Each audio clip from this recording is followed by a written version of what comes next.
Are you a student looking for an ultra-thin laptop, very affordable, but with excellent performance to handle your academic work? Part of your choices might be the Microsoft Surface Go 3. Although it would be a good choice, there are very disturbing reasons why you shouldn't go for it in 2023. Well, I am a little curious. Join me as I take you through the pros and cons of the Surface Go 3 and let you decide if it's still worth buying. Shall we begin? Design and display. Aesthetically speaking, the Surface Go 3 is still beautiful with its magnesium chassis. The platinum and matte black finish gives it a premium look that will be an envy of all when you take it for your business trips, lectures, or library. It comes with a kickstand with flexible hinges, which makes it easy to move from tablet mode to laptop mode. That's very convenient. The 10.5-inch PixelSense display protected by Corning Gorilla Glass 3 helps to prevent scratches. With a 1920x1280 220 ppi resolution, a 3:2 aspect ratio, and thinner bezels, you will get a wider viewing angle when working or browsing with clear and neat pictures. One disadvantage of the Go 3 is its weight. It weighs 1.2 pounds, which are heavier for a tablet of this nature. You will get tired of holding it for long hours.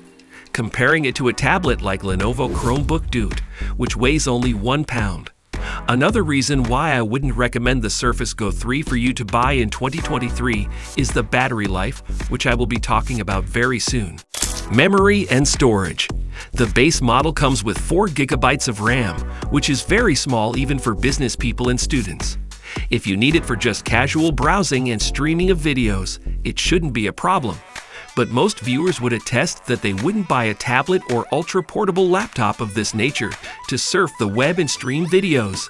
They would save important documents and stuff. And because the memory is small, it usually slows the performance of the laptop, which could be better. But Microsoft's smart move was adding a micro SDXC card reader to give you more memory options. 128 GB storage is manageable, but the 64 GB eMMC drive could be a better option. It will take ages to load when surfing the web, which is very annoying. Totally agree. The port selection on the Surface Go 3 is such a bummer. Want to know why? Stay tuned. Camera and audio. The 5.0 megapixels front-facing camera and 8.0 megapixels rear-facing autofocus camera with 1080p HD video is very clear and sharp so that you can look suitable for your video chat calls and video recording sessions. The camera quality is one good thing about the Surface Go 3 I like. Please subscribe to the channel for more informative and mind-blowing updates on all your favorite laptops and to experience why the Go 3 is a bummer in 2023. Enhanced Dual Far-Field Studio Mix give you the cleanest sound input for all your videos and calls. Remembering the 2 watts stereo speakers with Dolby Audio will make your movie night enjoyable. You can hear the tiniest of sounds, and the bass is very pronounced. Just when I thought the performance could save us, it came out as bad as well. 3 reasons not to buy. First of all, the battery life is mediocre. Microsoft got our hopes up on the battery life of the Microsoft Surface Go 3. They promised us 11 hours of battery life, but after using it for some months, you will get less than 8 hours. Rumors are always rife, my dear. For a tough day's work, the Surface Go 3 might not take you through, which could be better. Yeah, I was a little bit more disappointed with is the battery life, because it was actually pretty good on the Go 2, but this seems to be a bit worse. So for example, yesterday I was writing this review on it, I was watching some videos, browsing the web, all on mid to highish brightness, you know, everyday kind of stuff, and by around the 7-hour point I was out of juice. And I only managed 7.5 hours in my full screen video test, which was pretty disappointing, and nowhere near the 11 hours that Microsoft claims. The Go 3 is no buy in 2023. Secondly, the port selection chosen by Microsoft for the Go 3 could have been better. We all agree that it's an ultra-portable laptop, but at least a USB-A port and the USB-C would have been much better. A USB-C port with no support for Thunderbolt would affect most users who usually connect 2 or more peripherals when working. The port's position could be more convenient, and it is within eyesight, which could be better. Last on the list is the performance. The dual-core Intel Pentium Gold 6500Y processor can only take you through daily activities such as web browsing, video streaming, Excel, and Word documentation. But graphically demanding works such as video editing and video games will be such a struggle, and the Intel UHD Graphics 615 doesn't help the situation at all.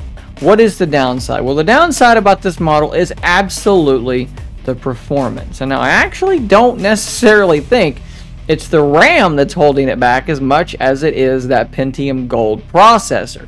You start to feel things slowing down well before your RAM is filled up. All you have to do is just launch your web browser when it's not already in RAM, and you're going to see this thing having a hard time opening. Okay, you've got plenty of free RAM, it just has a hard time opening. It's just a slower process than you would like. And so there is a dual-core 10th Gen Intel Core, a 310-100Y processor option, but it comes at a cost. At least with the processor and the Intel UHD Graphics 615. You can now play your casual games, but a powerful processor would have made the experience more exciting. The Surface Go 3 reviews indicated above clearly shows that it's not the best choice for purchase in 2023. From the weight to the memory, port selection, battery life, and performance.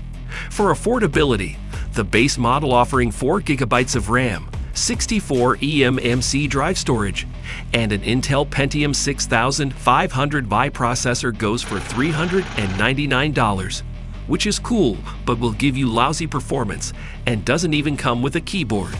Now for a keyboard, additional storage options, and a stylus pen, you should be arriving at $549, which is very pricey. Yeah. But what do you think? Is it too expensive for you? Or are you okay with spending extra to boost the performance of the Surface Go 3? Leave us a comment in the comment section below. Let's get interactive. I appreciate your time with us today, and I hope you learned a lot to help you make a decision. I recommend our next video on whether the Surface Go 3 was worth it in 2022, which will help you understand this video much better. Stay safe until we meet again.